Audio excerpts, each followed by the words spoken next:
Assalamualaikum warahmatullahi wabarakatuh. Alhamdulillahirabbil alamin wassalatu wassalamu ala asyrafil anbiya'i wal mursalin wa ala alihi wa sahbihi ajmain. Allahumma shalli ala Muhammad wa ala ali Muhammad wa ala alihi wa man tabi'ahu wa wala. Rabbi shrah li sadri wa yassir amri wahlul 'uqdatam min lisani yafqahu qawli. Rabbi yassir wa la tu'assir bitamim bil khair rahmatika ya arhamar rahimin. La haula wa la quwwata illa billahil 'aliyyil 'azim. Alhamdulillah, saya Husni Zahid Hussein. Hari ini kita sambung perbincangan kita tentang semang-semang emas. Kita rungkai apa isi kandungan e-book 5 minit cerita tentang emas. Okay. Mungkin ada di kalangan tuan-tuan, puan-puan yang ada e-book ini. Kalau mana yang tak ada, yang memerlukan, yang perlu, saya boleh kongsikan. Just tanya saja. InsyaAllah. Alright. Like, komen dan share agar lebih ramai lagi orang yang dapat manfaat daripada perkongsian ini. Dan hari ini kita nak sambung perkongsian tentang sembang-sembang emas pada hari ini. Topik yang ketiga, bajet paling minimum beli emas, tuan-tuan dan puan-puan. Seperti yang saya ceritakan kepada tuan-tuan dan puan-puan, pelaburan yang terbaik adalah pelaburan emas. Pelaburan harta, pelaburan pembelian rumah, pembelian tanah, boleh kita buat. Itu adalah satu pelaburan yang cukup baik juga sebenarnya. Tapi untuk kita beli rumah, kita tak boleh nak beli sekaki persegi, 2 kaki persegi. Kita tak boleh, tuan-tuan dan puan-puan. Untuk nak beli tanah pun kita tak boleh beli sekaki, sekangkang dan sebagainya. Kita kena beli sebidang tanah, sebiji rumah. Jadi emas adalah satu pelaburan yang terbaik sebab kita boleh beli serendah RM100 di Public Gold. Dengan RM100, tuan-tuan dan puan-puan, dengan simpanan RM100 bulanan kita, tuan-tuan dan puan-puan, kita boleh memulakan simpanan emas kita di Public Gold. Tips untuk permulaan, mulakan simpanan emas walaupun RM100 ataupun 1 gram. Kalau hari ni 1 gram RM276. Jadi kalau tuan-tuan dan puan-puan ada keupayaan untuk membeli 1 gram, beli 1 gram. Kalau tak ada keupayaan untuk beli 1 gram, beli RM100 sebulan. Masukkan dalam account gap RM100. Tak semestinya tuan-tuan dan puan-puan kena masuk setiap bulan. Kalau rasa tak, orang kata terdesak sangat, tak ada duit, tak perlu masuk. Tapi sebaik-baiknya kita istiqamah, konsisten dalam simpanan emas ni, barulah kita dapat berjaya mencapai apa jua matlamat dalam kehidupan kita. Jangan jadi angan-angan mak jenin, tuan-tuan dan puan-puan. Angan-angan nak itu nak ini, tapi kita tidak ada usaha untuk mencapai matlamat kita, kita tidak usaha untuk mencapai impian kita, maka apa jua impian kita tak akan dan tak mampu dicapai. Jadi bila kita ada impian, kita kena paksa diri kita untuk mencapai impian tersebut. Sama juga dalam simpanan emas ni, kita kena paksa. Sepatutnya kita kena paksa. Paksa diri kita untuk menyimpan setiap bulan. Tak boleh tidak kita simpan setiap bulan. Barulah kita mencapai matlamat kita. Bila sudah bermula, anda akan lebih senang faham tentang ilmu emas dan lebih faham mahal murah harga emas kerana mempunyai benchmark yang tersendiri. Bila dia mula, baru anda akan faham. Jadi yang masalah sekarang ni, tuan-tuan dan puan-puan, ramai orang-orang kat luar sana, masyarakat kat luar sana yang duk bertangguh-tangguh, yang duk berkira-kira. Tunggu salah. Sat nak study, Sat nak fikir, Sat nak fikir sampai ke sudah lah. Sampai ke sudah tak, orang kata, memulakan simpanan. Itu mudah, tuan-tuan dan puan-puan. Pelaburan yang paling secure, yang paling selamat adalah pelaburan emas, tuan-tuan dan puan-puan. Tuan-tuan dan puan-puan nak melabur Bitcoin, nak melabur BSKL, nak melabur Forex, kena ada ilmu yang kuat untuk memulakan langkah yang pertama. Tapi untuk melabur emas, tuan-tuan dan puan-puan, mulakan terus, mulakan langkah yang pertama, dan seterusnya tambah ilmu pengetahuan, insya-Allah tuan-tuan dan puan-puan akan berjaya. Sebab apa? Sebab bila kita melabur emas ni, kita beli emas di tangan kita.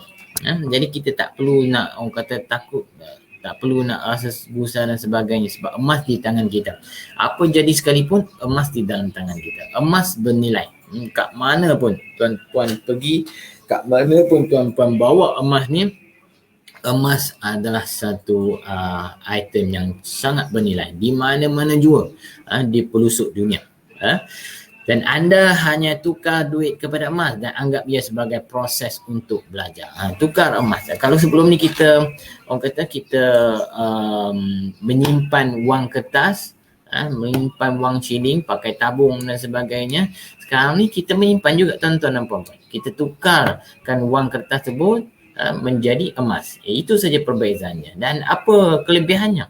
Bila kita menukar wang kertas menjadi emas, dia lebih secure, dia lebih selamat dan dia lebih, orang kata, lebih baik berbanding dengan wang kertas. Kita simpan wang kertas, bila kita dapat duit lamsam macam tu dalam tabung kita, kita jadi gila tuan-tuan dan puan-puan.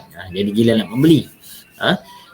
Tapi bila kita ada wang emas ni dia punya hukumnya adalah menyimpan dan terus menyimpan. Yes, kadang-kadang kita ada matlamat kita masing-masing, kita nak capai orang kata debt free dan sebagainya, tapi satu masa bila sampai kita rasa sayang nak jual emas kita tuan-tuan dan puan-puan. Jadi simpan emas daripada simpan wang kertas.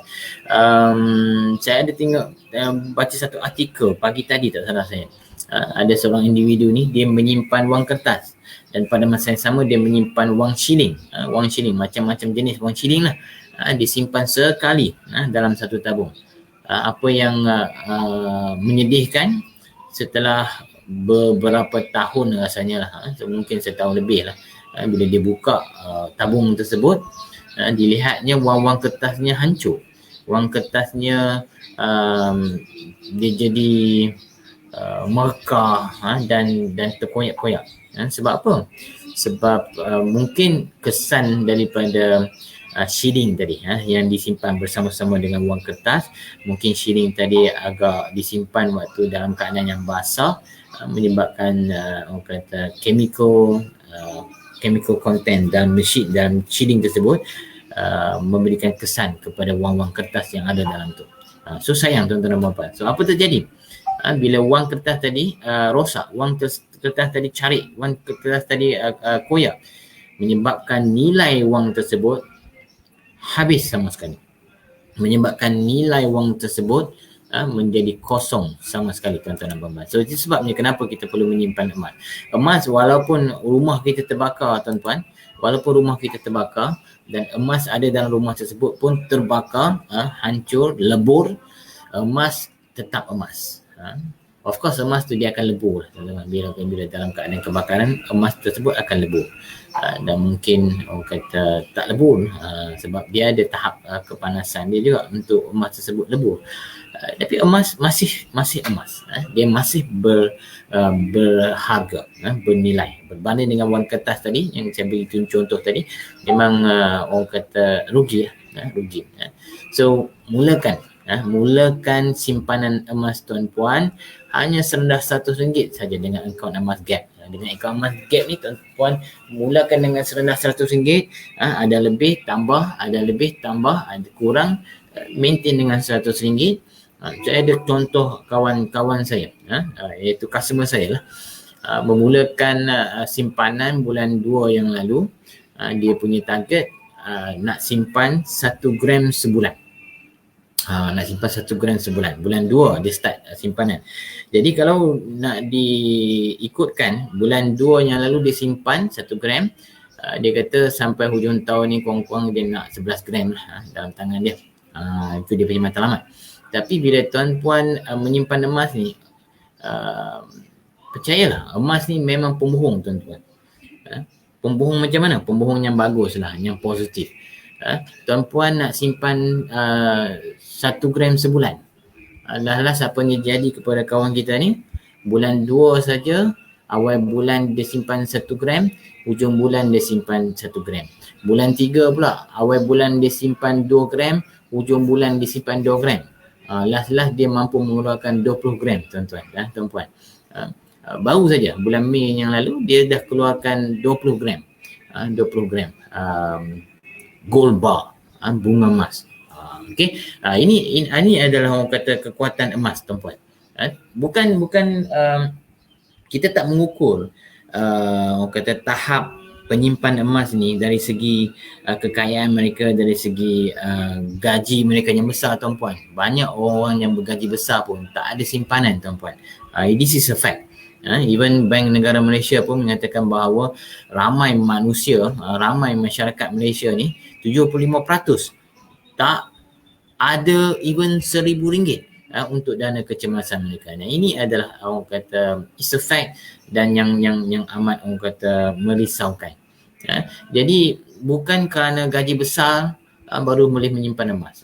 RM100 tuan-puan. RM100 bagi saya, operator yang bekerja di kilang pun, yang bergaji RM1,200 pun mampu untuk menyimpan emas.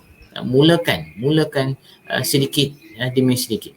Kata Tuan Azizi Ali, pakar kewangan Malaysia, 10% daripada gaji kita, daripada pendapatan kita bulanan, kita simpan 10%, maknanya RM1,200 gaji, RM120 kita simpan. Itu pakar ekonomi, pakar kewangan kita, Tuan Aziz Ali.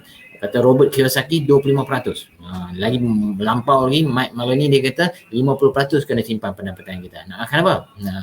Tapi konsep menyimpan ni tuan-puan, sebaiknya adalah kita simpan dulu 10%. Kita simpan dulu 10%. Bakinya 90% buatlah anak buat apa pun.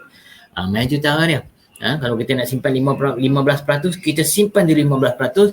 Baki tu baru kita fikir nak beli apa. Nak buat apa. Begitu cara dia. Jangan baki daripada gaji bulanan baru kita nak simpan. Tak adalah tuan-tuan dan puan-puan.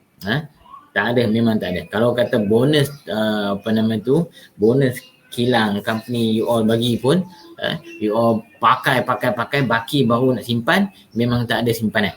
Sebab manusia ni bila ada duit dia pandai pandai membeli belah. Dia pandai suruh, dia kosek sana, dia kosek sini. Walaupun bonus tak dapat lagi, dia dah orang kata buat planning dah. Aku nak beli yang tu, nak beli yang ni. Ini masalahnya bila kita ada duit dalam tangan. Tapi bila kita start menyimpan emas ni tuan-puan, ada lebih saja kita akan fikir emas. Ada lebih kita akan fikirkan simpanan emas kita tuan-puan. Itu aura emas ini. Dan emas ni bila kita menyimpan, ia tidak akan mengkayakan kita tuan-puan. Nak kaya macam mana? Start buka akaun, bayar simpan RM100, lepas tu tak simpan dah. Hujung tahun mungkin dapat bonus baru fikir aku nak simpan. Memang tak kaya tuan-puan. Orang yang kaya dalam simpanan emas ini adalah orang yang berilmu tentang emas. Orang yang berilmu tentang emas. Yang bagusnya dalam public gold ini, bila tuan-puan memulakan membuka akaun simpanan emas, bukan sahaja kita memberikan khidmat nasihat untuk tuan-puan menyimpan sentiasa, kita akan memberikan ilmu tentang emas agar tuan-puan celik tentang emas, agar tuan-puan akan sentiasa konsisten dan istiqamah dalam penyimpanan emas. Itu baiknya. Itu yang kita buat di dalam public gold. Alright, yang seterusnya, apa untung simpan emas? Yang pertama, elak kebocoran simpanan. Ini yang berlaku dalam kehidupan kita bila kita ada duit dalam tangan. Bila kita ada duit dalam tangan, kita rasa kaya. Kita akan rasa kaya. Bagi tahulah siapa kawan-kawan nak ajak pergi kedai kopi ke apa, memang tak ada masalahnya. Kita belanja. Sebab apa? Duit banyak. Dapat bonus dan sebagainya, duit banyak, memang macam air saja duit tu. Tambah-tambah dengan online shopping dekat Malaysia ni, kita ada Lazada, kita ada Shopee dan macam-macam lagi.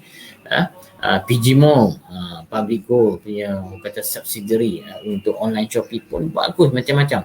Tapi bezanya antara PG Mall dengan Lazada dan Shopee, PG Mall kita dapat cashback. Kita boleh buat jana keuntungan, jana pendapatan daripada online shopping di PG Mall. PG Mall ni kita boleh orang kata bina empire kita. Kita boleh buat promosi barang-barang yang murah dalam PG Mall ini, dan bila mana potensial pelanggan kita kat luar sana berdaftar di bawah link yang kita berikan, kita akan dapat cashback daripada belian mereka daripada saat tersebut sampai bila-bila. Itu bagusnya PG Mall tuan-puan. Yes, ia juga online shopping, tapi pada masa yang sama kita boleh jana pendapatan. Kalau tuan-puan nak tahu dengan lebih lanjut, insyaAllah malam nanti saya bersiaran, saya nak promo macam mana nak menjana pendapatan dengan PGMO online shopping public good. Okay. Kekayaan bertahan ketika gawat. Ketika gawat, kekayaan bertahan. Tuan-puan, banyak sejarah telah menunjukkan bahawa ramai jutawan-jutawan kita dekat Malaysia sendiri, kita lihat di mana dia orang jatuh muflis dalam satu malam. Sebab apa? Pada zaman Jepun yang lalu, bila Jepun orang kata menyerah kalah, bila Jepun telah orang kata dihalau daripada bumi tanah Melayu ini, apa yang terjadi? Wang kertas Jepun pada masa tersebut jatuh nilainya menjadi kosong. Bayangkan jutawan yang menyimpan wang kertas Jepun pada waktu tu banyak sangat. Apa jadi kepada wang kertas tersebut? Lempak di bawah pokok pisang dia, tuan-puan. So itu yang berlaku.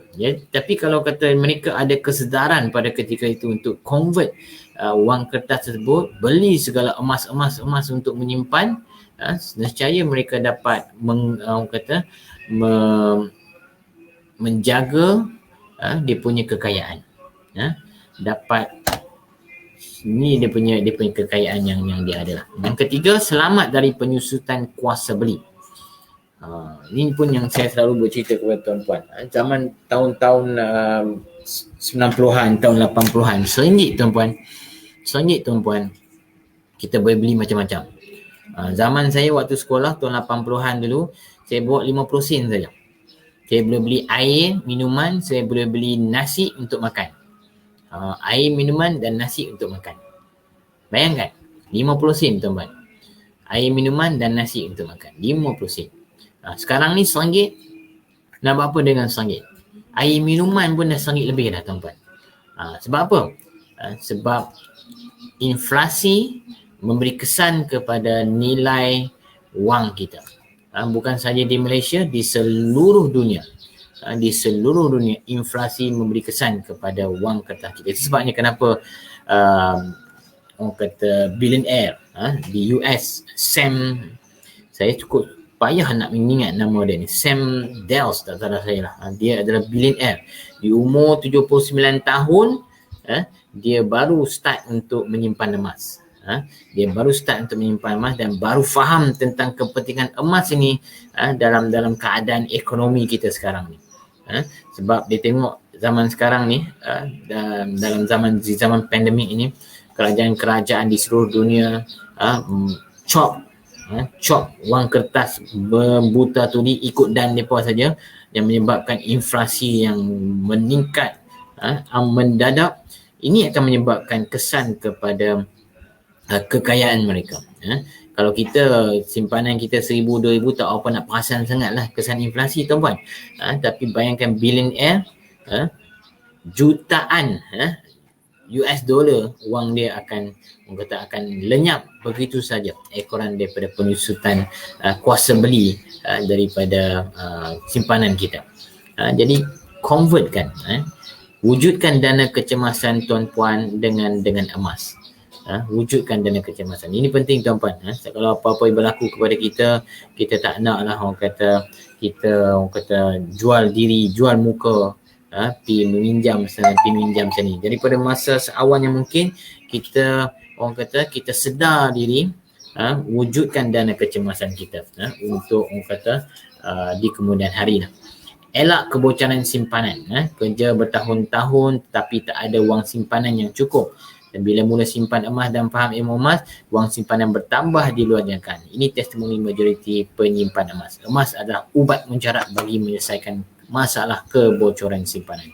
Yang kedua, kekayaan bertahan ketika gawat. Semua harta akan tergugat jika tergugatnya ekonomi ataupun politik negara.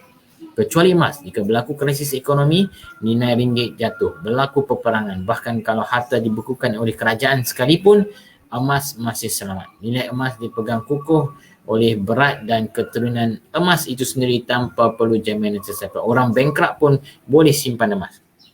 Orang bankrupt boleh simpan emas. Selagi emas ada di tangan kita, tiada siapa boleh mengganggu gugat kekayaan kita.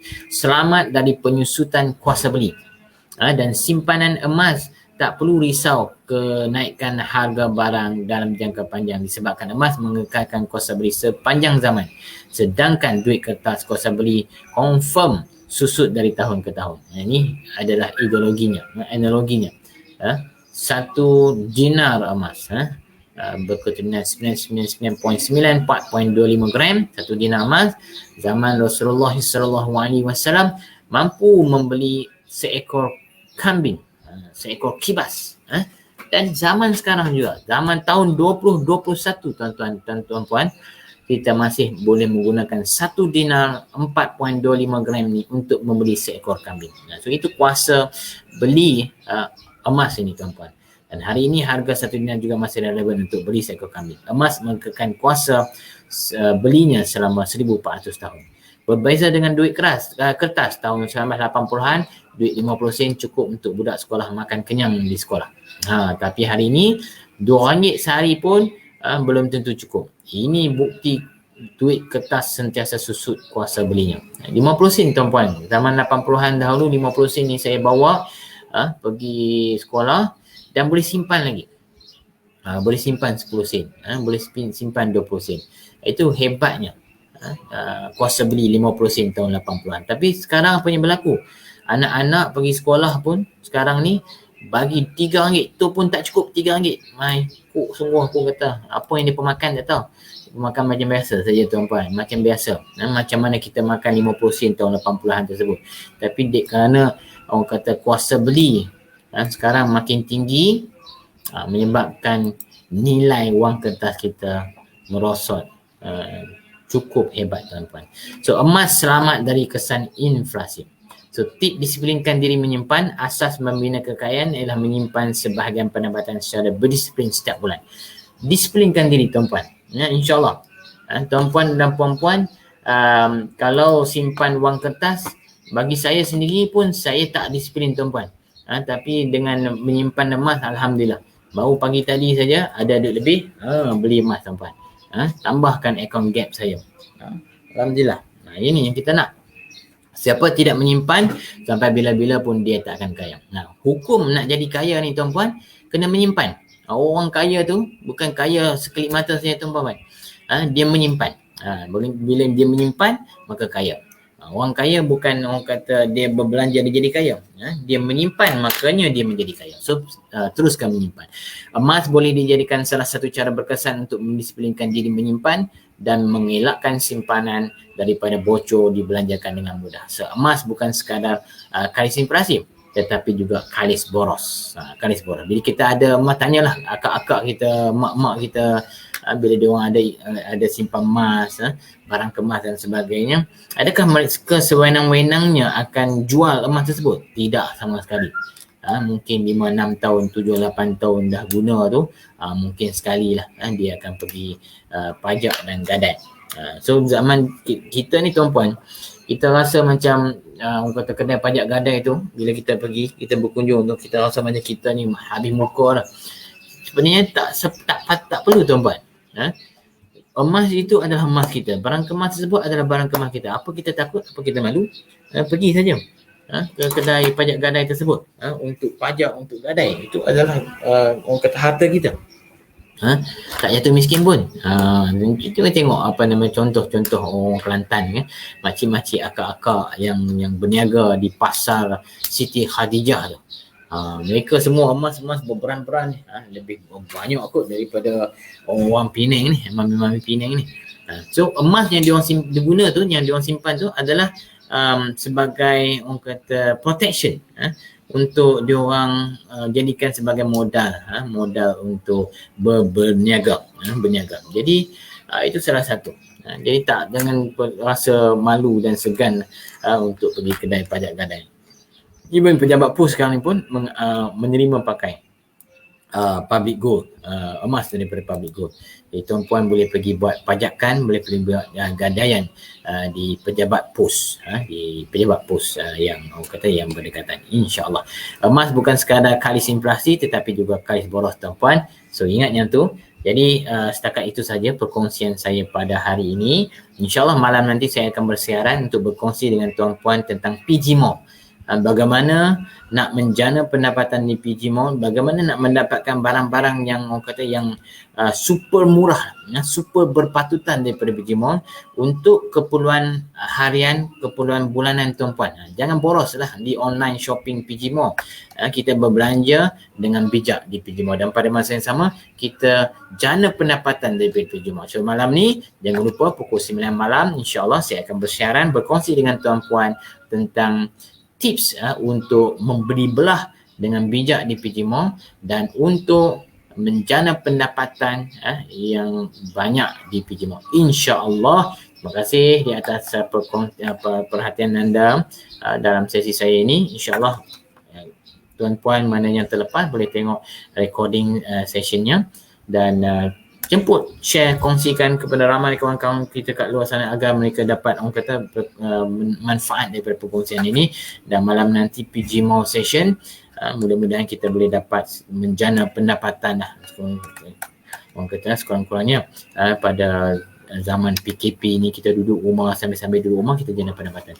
Assalamualaikum warahmatullahi wabarakatuh. Assalamualaikum.